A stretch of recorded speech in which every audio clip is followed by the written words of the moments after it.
former Speaker of the House, author of the book Trump's America, The Truth About Our Nation's Great Comeback, a New York Times bestseller, is with us now. How are you, sir? I'm doing great, and the economic news was amazing. I think Trump has every right to feel like his policies are vindicated, and the left was just plain wrong. Well, the left's been wrong a lot. I mean, I never got that it never became an issue. You know, when if you spend 8 years in the presidency and you got 13 million more Americans on food stamps and 8 million more in poverty, and now we can see we've gone from the lowest labor participation rate since the 70s to now the highest that we've ever had, 2 or 3 million fewer people on food stamps and 4 million more jobs created. I think that's a pretty good story in 18 months.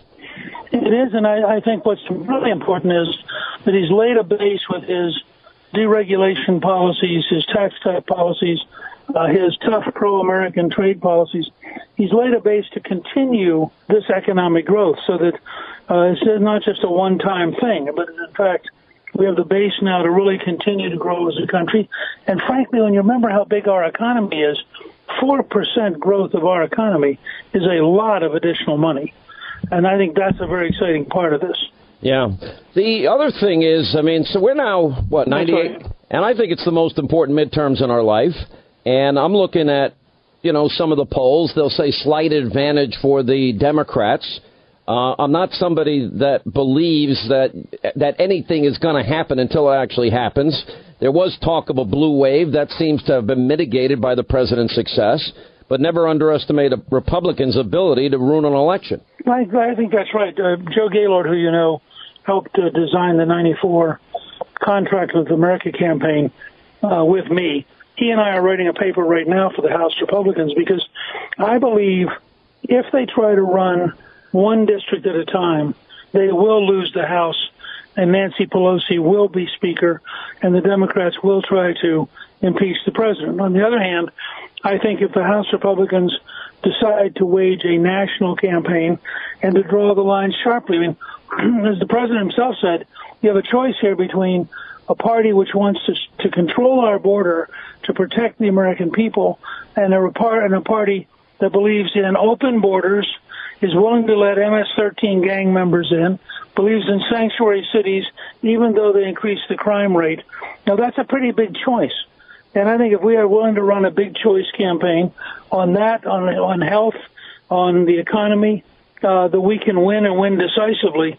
But we will lose if we try to hide from these issues. We've got to have the guts to go out there, stand toe-to-toe with the liberal media and stand toe-to-toe with the Democrats and win the argument. To me, it all comes down to this. This is the Democratic agenda. Now, they have their same playbook. I've been pointing it out for years. Racist, sexist, homophobic, xenophobic, misogynist, Islamophobic, and dirty air and water, and kill children and throw granny over the cliff.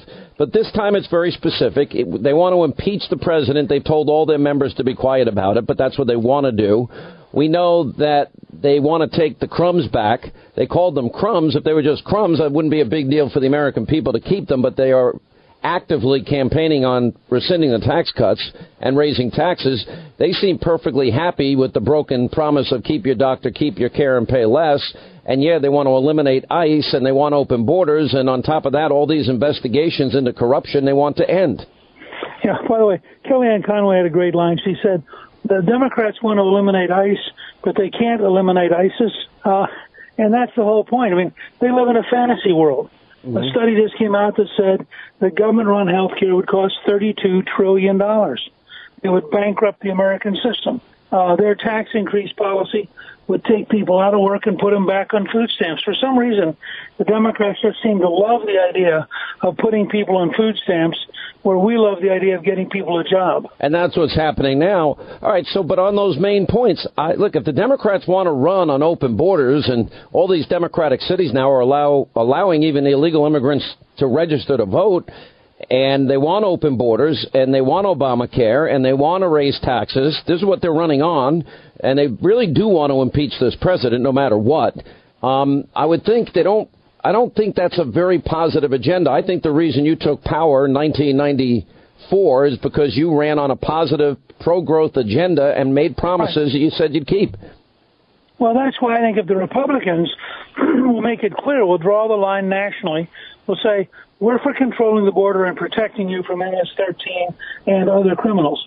Every Democratic senator has co-sponsored Senator Feinstein's Open Borders bill, which means that every single senator up for re-election as a Democrat ought to be getting hammered every single day by their Republican opponent, simply waiving the bill. Here's a real bill that they signed that would create open borders, that would make America vulnerable to anybody in the world who wanted to come here. But you can't defend that. I think the Republicans ought to be out there saying, we want to continue cutting taxes, to continue creating jobs. They want to go back to raising taxes, to kill your job and put you back on food stamps. You choose. Which future do you want?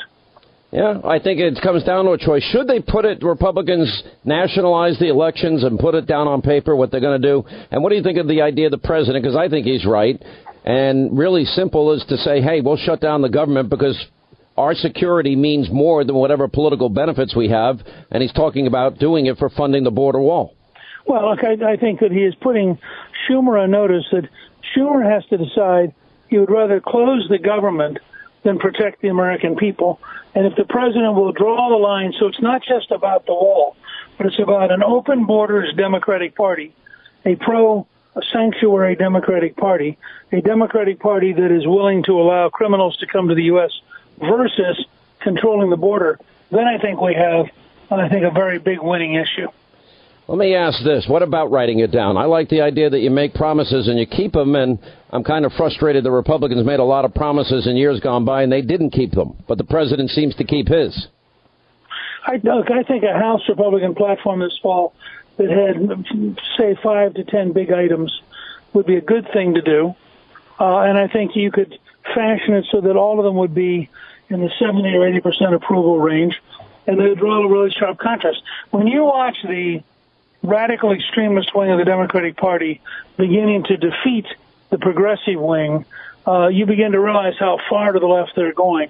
And they're giving us an opening to create an amazing choice, if you will, where the gap is so big that the average American is going to decide that they have no alternative except to turn out and vote Republican, just to stop the disaster that would occur if the Democrats took control. Mm-hmm. You know, I got to tell you, to me, it's the opportunity of a lifetime. We got one chance here to fix the country. But with all that said, you know, we still have all of the headlines about Russia, Robert Mueller, Michael Cohen, and, you know, Paul Manafort's on trial this week. This is where people's minds are at, and this is what they're being fed every day. They're not being told exactly what the good news is ever.